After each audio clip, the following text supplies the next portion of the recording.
Nature के साथ रहने में ना जो भी शांति मिलती है वो शायद कहीं भी नहीं मिलती और अपने घर में जो सुख और शांति हमें मिलती है वो कहीं और नहीं मिलती। तो हाय एवरीवन, कैसे हैं आप लोग? आई होप आप लोग स्वस्थ होंगे, मस्त होंगे और अपनी अपनी लाइफ में व्यस्त होंगे और अपनी लाइफ को एंजॉय कर रहे होंगे। तो हमारी लाइफ जैसी भी चल रही है, जो भी छोटे बड़े उतार चढ़ाव हमारी ज़िंदगी में आते हैं, उन उतार चढ़ावों के साथ हमें अपनी लाइफ को एंजॉय करना चाहिए और हमेशा जो भी सिचुएशन है उसमें हमेशा मस्त रहना चाहिए। क्योंकि देखिए, लाइफ कभी भी किसी की भी स्टेबल नहीं होती है। कहीं न कहीं किसी न किसी प्रकार से क्राइसिस होते हैं, कहीं फाइनेंशियल क्राइसिस हैं, कहीं फैमिली में क्राइसिस है, कहीं हस्बैंड वाइफ के थॉट्स में मैचिंग नहीं है, उनके थॉट अलग-अलग हैं और कभी-कभी ऐसा होता है कि बच्चे भी हमें परेशान करते हैं। तो कई बार ऐसा होता है ना कि हमारी लाइफ हमारे अकॉर्डिंग नहीं होती है। तो ठीक है, अगर वो हमारे अकॉर्डिंग नहीं चल रही है तो हम कोशिश कर सकते हैं अपनी लाइफ को अपने अकॉर्डिंग बनाने की, या हम अपनी लाइफ के अकॉर्डिंग चलने की कोशिश कर सकते हैं। तो देखिए, परफेक्ट तो कोई भी नहीं होता है, बस परफेक्शन के लिए आपको हमेशा प्रयत्न करते रहना चाहिए और हर कार्य को जो है, हर काम को जो है बेस्ट टू बेस्ट तरीके से करने की कोशिश करनी चाहिए। हमें जो है ये सीखें जो है ना हमें बचपन में मिलती हैं। बचपन में हमने कितना स्ट्रगल किया है, किस तरीके से हमारा बचपन बीता है। मेरा बचपन बहुत ही अच्छा था। मेरे मम्मी पापा बहुत ही स्वीट हैं और मेरी मम्मी तो बहुत ही स्वीट और प्यारी हैं। परंतु लेकिन कई बार ऐसा होता है ना कि हर चीज़ जो है हमें हमारे हिसाब से नहीं मिलती। पापा गवर्नमेंट सर्विस में थे, मम्मी बहुत अच्छी हाउसवाइफ थी जो हमेशा अपने बच्चों के लिए ही कुछ न कुछ करती रहती थी। लेकिन उसके बाद भी हमारा बचपन जो है बहुत स्ट्रगल में बीता, क्योंकि मेरी मम्मी को बहुत सारी मेडिकल प्रॉब्लम्स थी। इन मेडिकल प्रॉब्लम्स के चलते हमारी पढ़ाई भी काफ़ी इफ़ेक्ट होती थी और मतलब मुझे तो बहुत ज़्यादा स्ट्रगल करना पड़ा, क्योंकि मैं अपने भाई बहनों में सबसे बड़ी थी और मुझे ही पूरे घर को देखना पड़ता था जब मेरे मम्मी पापा हॉस्पिटल में होते थे। क्योंकि पापा मेरे मम्मी को लेकर के हॉस्पिटल में रहते थे और अपने छोटे छोटे भाइयों की केयर मुझे करनी पड़ती थी। तो शायद मैं आज इतनी ज़िम्मेदार इसीलिए हूँ क्योंकि ये जिम्मेदारियाँ ना बचपन से ही मेरे कंधों पर आ गई थी और बचपन से ही मुझे जिम्मेदारी से काम करना सीख लिया था मैंने। और बचपन से मेरी मम्मी ने मुझे आदत डाल दी थी कि बेटा जैसे भी हो मैनेज करना है तुम्हें, और इसी के बीच में मुझे मेरी पढ़ाई भी कंटिन्यू करनी पड़ती थी। तो आप यकीन नहीं मानेंगे मैं किस तरीके से पढ़ाई करती थी। मैं जब 6th में थी ना, तब मैं पूरा घर का खाना बना लेती थी और पूरे घर का काम कर लेती थी। मेरे इतने प्यारे मम्मी पापा के होने के बाद भी मुझे करना पड़ता था, क्योंकि मम्मी की जो है ना तबीयत हमेशा ख़राब रहा करती थी। और अब तो फिर भी मम्मी काफ़ी ठीक रहने लगी हैं। अब थोड़ा सा एज के हिसाब से थोड़ी बीमार होने लगी हैं, बट पहले जब शुरू में मम्मी को मेरे ना ट्यूमर का प्रॉब्लम था। तो जब वो ट्यूमर का जब तक ऑपरेशन नहीं हुआ तब तक मम्मी को बहुत ज़्यादा प्रॉब्लम होती थी। तो मैं किचन में ना बुक्स रख करके पढ़ाई करती थी। आप यकीन नहीं मानेंगे, 10th के एग्ज़ाम में मुझे टाइम नहीं मिल पाता था घर के कामों की वजह से। तो जो टाइम मुझे पढ़ाई के लिए मिलता था वो तो मैं यूज़ करती ही थी। साथ ही जब मैं रोटी बनाती होती थी या किचन में सब्ज़ी बनाती रहती थी तो मैं अपनी बुक्स जो है अपनी गैस के साइड में रख करके और पढ़ाई करती थी। तो कहते हैं बचपन में अगर आपने थोड़ा सा भी संघर्ष किया है ना, तो आप बड़े होने के बाद है ना, जो चीज़ें आपको मिलती हैं आप उनकी वैल्यू को बहुत समझते हैं। तो आज जो चीज़ मुझे मिली है, भगवान ने जो भी मुझे दिया है, मैं उसकी बहुत बहुत शुक्रगुजार हूँ कि भगवान ने मुझे इतनी अच्छी लाइफ दी है, इतना अच्छा लाइफ पार्टनर दिया है, इतने अच्छे जो है मेरे इन लॉज हैं, सब कुछ इतना अच्छा है। मेरी जो कहते हैं ना एक परफेक्ट फैमिली, तो मेरी ना फैमिली जो है ना बहुत परफेक्ट है, किसी तरह का कहीं भी कोई कमी नहीं है। लेकिन कभी कभी उतार चढ़ाव होते हैं, हमारे जो थॉट्स हैं वो मैच नहीं करते। तो ठीक है, इतना उतार चढ़ाव हमारी लाइफ में चलता रहता है। इन्हीं उतार चढ़ावों के साथ हमें अपनी ज़िंदगी को जीना चाहिए। और आज मेरी मम्मी काफ़ी खुश हैं। मेरे 2 भाई हैं जो मम्मी का बहुत ध्यान रखते हैं। मेरी भाभियाँ हैं जो मम्मी को ना इतना ज़्यादा चाहती हैं कि मतलब मेरी मम्मी को, मुझे ऐसा लगता है कि मेरी मम्मी बहुत ज़्यादा किस्मत वाली हैं जो उनको इस तरह की बहुएँ मिली हैं। शायद मेरी मम्मी के पुण्य कर्म ही थे, अच्छे कर्म थे, उनका अच्छा व्यवहार था, उन्होंने अपनी सासू माँ के साथ बहुत अच्छा बर्ताव किया। तो शायद इसी का फल है जो आज मेरी मम्मी को ऐसी बहुएँ मिली हैं जो उनको अपनी माँ से भी ज़्यादा प्यार करती हैं। तो तो यही होता है ना कि हम जैसा करते हैं ना, जैसा देते हैं दूसरों को, उसी तरह से हमें भी मिलता है। तो कभी मैं अपनी लाइफ़ के बारे में ना आपको डिटेल में बताऊँगी कि हमें इतना स्ट्रगल क्यों करना पड़ा। मेरे पापा अच्छी खासी गवर्नमेंट सर्विस में हैं और अच्छी खासी उनकी सैलरी है। मेरे भाई भी अच्छा इनकम मतलब है और वो लोग भी अच्छे स्टेबल हैं। बट फिर भी बचपन में तो जो स्ट्रगल हमें करना पड़ा ना, वो फाइनेंशियल नहीं था, बट मम्मी को हेल्थ इश्यूज़ थे, उसकी वजह से मुझे और मेरे भाइयों को, हम लोगों को काफ़ी सफ़र करना पड़ा था।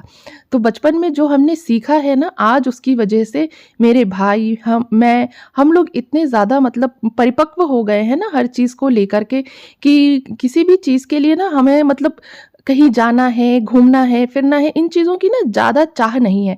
ठीक है, अगर जाते हैं तो बहुत अच्छी बात है और अगर नहीं जा पाते ना, तो कोई प्रॉब्लम नहीं है। हम लोगों को हमारा घर, हमारे माँ-बाप, इन्हीं से बहुत ज़्यादा प्यार है। मेरे भाई भी अपने माँ-बाप की बहुत रिस्पेक्ट करते हैं और जो मेरे हस्बैंड हैं ना, ये भी मेरे मम्मी-पापा की बहुत रिस्पेक्ट करते हैं। तो ऐसी लाइफ़ पाके ना मैं तो धन्य हो गई हूँ। अगर आपकी लाइफ़ में भी कोई प्रॉब्लम है, कुछ है, तो उसको ना एडजस्ट करने की हमेशा कोशिश करते रहना चाहिए। हमेशा कहते हैं ना कि आपको एडजस्ट करना चाहिए, बिना एडजस्टमेंट के लाइफ़ नहीं चलती है। मेरी मम्मी ने हमेशा मुझे बताया था और यही सिखाती रहती थी कि बेटा, आपके हिसाब से सब नहीं चलेंगे, आपको भी कुछ लोगों के हिसाब से चलना होगा। जब शुरू में आप लोगों के हिसाब से चलते हो ना, तो जब बाद में जब आपको की शादी को थोड़ा टाइम हो जाता है, तो लोग भी आपके हिसाब से चलने लगते हैं। तो देखिए, मैं अपने काम भी करती जा रही हूँ और आपसे बातें भी करती जा रही हूँ। आज है ना जो मेरा डीप क्लीनिंग का डे था, क्योंकि आज मेरी मेड भी नहीं आई थी, तो आपने देखा होगा मैंने झाड़ू भी लगाई है और मतलब आज थोड़ा-सा उठने में भी मुझे लेट हो गया था। तो लेट उठने के साथ-साथ ही लेकिन मुझे जो डस्टिंग करनी होती है और मेरे जो दिमाग में बैठ जाता है ना कि मुझे आज ये चीज़ करनी है, तो वो चाहे कितना ही देर क्यों ना हो जाए, मैं वो चीज़ करती ही करती हूँ। तो आज मेरी मेड नहीं आई तो मैंने झाड़ू लगा ली। झाड़ू लगाने के बाद मैंने जो है अपनी जो किचन है उसका, यहाँ पे क्या होता है ना कि ये जो मेरे बॉक्सेस हैं या जो है चिमनी है, इन पर हम जब फ्राई करते हैं ना, तो तेल के छींटों के दाग दिखते हैं, यानी छोटी-छोटी सी बूँदें तेल की आ जाती हैं, जो छींटे उड़ते हैं ना, तो वो चिमनी एग्ज़ॉस्ट करती है, लेकिन उसके बाद भी छींटे आ जाते हैं। तो मैं हर हफ्ते में 1-2 बार इस तरह से क्लीन करती हूँ इसको और देखिए छोटी-छोटी सी चीज़ों से ही मतलब बचत होती है। मैं कभी भी डस्टिंग के लिए कोई कपड़ा परचेस नहीं करती हूँ। जो हमारे पुराने कपड़े होते हैं, जैसे बच्चों के जो लोवर है, टी-शर्ट है, वो क्या होती है ना कि जब यूज़ करते-करते काफ़ी सॉफ्ट हो जाती हैं। तो ये जो सॉफ्ट हो जाता है और प्योर कॉटन का रहता है ना, तो उससे जब आप डस्टिंग करते हैं ना, तो उनके जो रोए होते हैं ना कपड़ों के, वो इसमें चिपकते नहीं हैं और बहुत अच्छे से क्लीन हो जाते हैं। तो मैं डस्टिंग के लिए कभी कोई कपड़ा परचेस नहीं करती हूँ। मेरी मम्मी ने भी शुरू से यही सिखाया है कि पुरानी चादरें, पुराने कपड़े जो भी होते हैं ना, जो प्योर कॉटन के होते हैं, उन्हें मैं सँभाल के रख लेती हूँ और उन्हीं से मैं डस्टिंग करती हूँ। तो ये जो छोटी-छोटी सी बचत की आदत है ना, बचपन से ही मेरी मम्मी ने हम लोगों में डाल रखी है। मेरे पापा भी है ना, छोटी-छोटी सी चीज़ों में बचत करते थे और आई थिंक जो पुराने टाइम के पेरेंट्स हैं या जो हम लोगों के टाइम के पेरेंट्स हैं ना, वो लोग हमेशा छोटी-छोटी सी चीज़ों में ना बचत किया करते थे। तो यही आदतें उन्होंने हमें भी डाली हैं, तो हम उनकी तरह ज़्यादा बचत तो नहीं कर पाते हैं, लेकिन एज़ पॉसिबल जितना हो जाता है, मैं करने की कोशिश करती हूँ कि फ़िज़ूल कोई भी चीज़ ना परचेज़ करूँ, फ़िज़ूल कोई भी चीज़ जो है ना जाए मेरे हाथों से, कोई भी वेस्टेज ना हो, क्योंकि वेस्टेज जो होती है ना, तो वो बहुत ही नुकसानदायक होती है। एक तो आपके घर के वास्तु के हिसाब से भी किसी भी चीज़ का वेस्टेज जो है वो अच्छा नहीं होता। दूसरा, हमें अगर भगवान ने दिया है तो उसे कभी भी वेस्ट नहीं करना चाहिए। हमेशा भगवान का जो है हमें कृतज्ञ होना चाहिए कि उन्होंने हमें इतना कुछ दिया है। तो आइए चलिए, अब देखिए मैंने चाय बना ली है और साथ ही साथ में हलवा बनाती जाऊँगी। देखिए लाइट्स भी चली गई हैं और अब मैं जो है इवनिंग में हलवा बना कर के रख लूँगी, तो मेरे हस्बैंड जब आएँगे ना, तो उनको मैं दूँगी। क्योंकि आज मेरे हस्बैंड ने ना नया मोटर व्हीकल परचेज़ किया है अपने बिज़नेस के लिए, तो इसी खुशी में मैंने सोचा कि मैं हलवा बना लूँ। घर में कुछ मीठा बनना चाहिए, क्योंकि कहते हैं ना कि जब कुछ अच्छा होता है ना, तो हमें हमेशा मीठा घर में बनाना चाहिए या फिर मीठा लेके आना चाहिए, सबका मुँह मीठा कराना चाहिए। तो इंस्टेंट में तो देखिए हलवा ही बनता है, तो मैं हलवा शाम को बना के रख लूँगी, उसके बाद दिया बत्ती करूँगी और फिर मैं जो है इवनिंग वॉक के लिए जाऊँगी। मैं अपना इवनिंग वॉक जो है ना, कभी भी मिस नहीं करती हूँ। कोशिश यही करती हूँ कि मैं अपनी इवनिंग वॉक ज़रूर ज़रूर करूँ। तो मैं फटाफट से हलवा बना करके और जो है उसको मैंने देखिए ढक दिया है। अब जब मेरे हस्बैंड आएँगे ना तो मैं उनको और अपने बच्चों को दे दूँगी।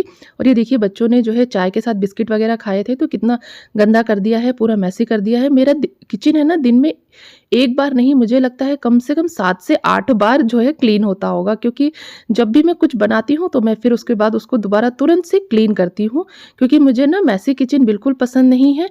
मैं तो साफ-सुथरे किचन में ही काम करना प्रेफ़र करती हूँ। तो मैं फटाफट से जितनी बार भी कुछ भी बनाऊँगी, यानी सुबह की चाय के बाद किचन क्लीन होता है, खाना बनने के बाद क्लीन होता है, बच्चों के टिफ़िन के बाद क्लीन होता है, फिर दोपहर का जब लंच बनता है उसके बाद फिर क्लीन होता है, फिर शाम की चाय के बाद क्लीन होता है, फिर उसके बाद रात के खाने के बाद क्लीन होता है, यानी पूरे टाइम मेरा किचन क्लीन होता रहता है।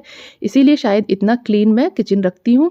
और किचन क्लीन रखने से 2 फ़ायदे हैं, एक तो देखो काम करने में मन लगता है, दूसरा होता ये है कि अगर किचन क्लीन है तो जर्म्स वग़ैरह का भी डर नहीं रहता।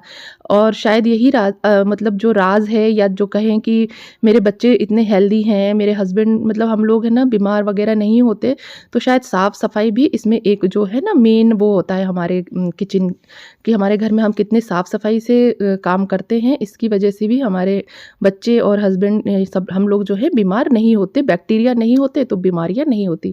तो देखिए रात के 8 बज गए हैं, अब मेरे हस्बैंड आए हैं तो उन्होंने बोला है कि मुझे चाय बना दो, क्योंकि वो बाहर की चाय नहीं पीते हैं, उनको बाहर की चाय पीना बिल्कुल पसंद नहीं है।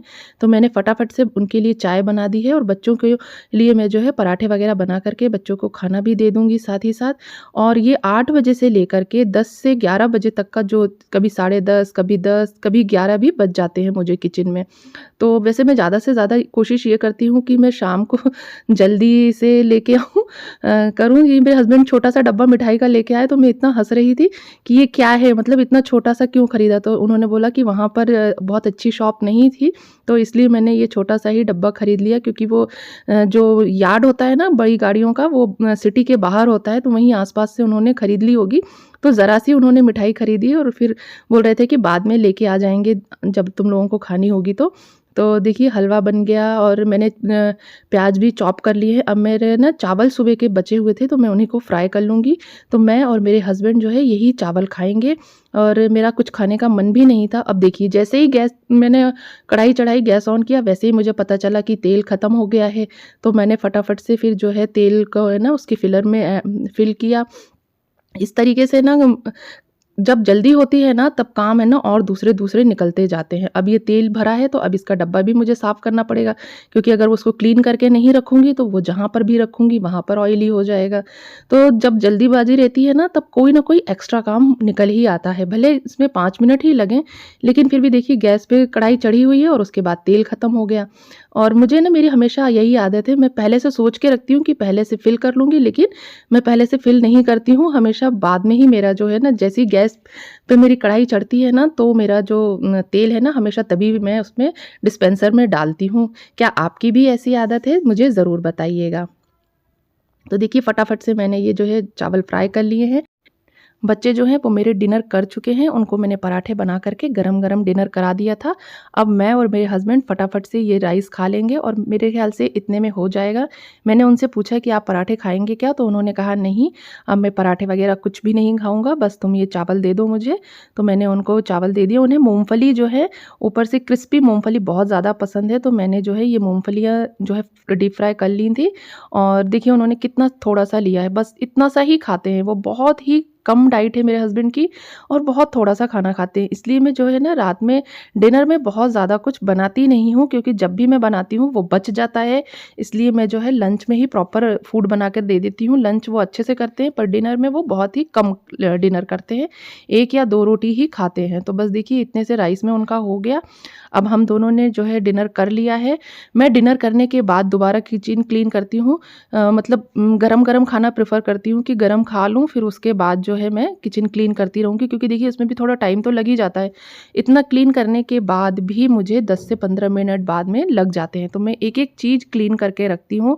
जैसे अगर मैंने चाकू का यूज़ किया है, नाइफ़ का यूज़ किया है, तो मैं उसको भी क्लीन करके रखूँगी, और अगर मेरा लाइटर है मैं वो भी क्लीन करूँगी। वैसे मेरा ये जो है ना हॉब ये ऑटोमेटिक है, पर इसका जो बैटरी है ना वो ख़त्म हो गई है, और मेरे घर में ऐसा ही होता है, अगर कोई चीज़ जो बहुत एसेंशियल नहीं है ख़त्म हो जाता है या टूट जाती है ना, तो मेरे हस्बैंड हस्बैंड को के पास इतना टाइम नहीं होता है कि वो उसे दोबारा लगवा दें या करवा लें, सही करवा लें। तो तब से मैं ना लाइटर से यूज़ कर रही हूँ और कभी मैं आपको अपने हॉब का रिव्यू दूँगी। बहुत ही बढ़िया हॉब है ये और मतलब खाना तो इतनी जल्दी बनता है ना इसमें कि आप यकीन मानिए कि जो चीज़ आधे घंटे लगाती है ना, वो मेरे गैस में ना 15 मिनट में बन जाती है, यानी लगभग आधे से भी कम टाइम में बन जाती है। तो इसका जो बड़ा वाला बर्नल है ना, ये बहुत ही तेज़ फ्लेम में जलता है।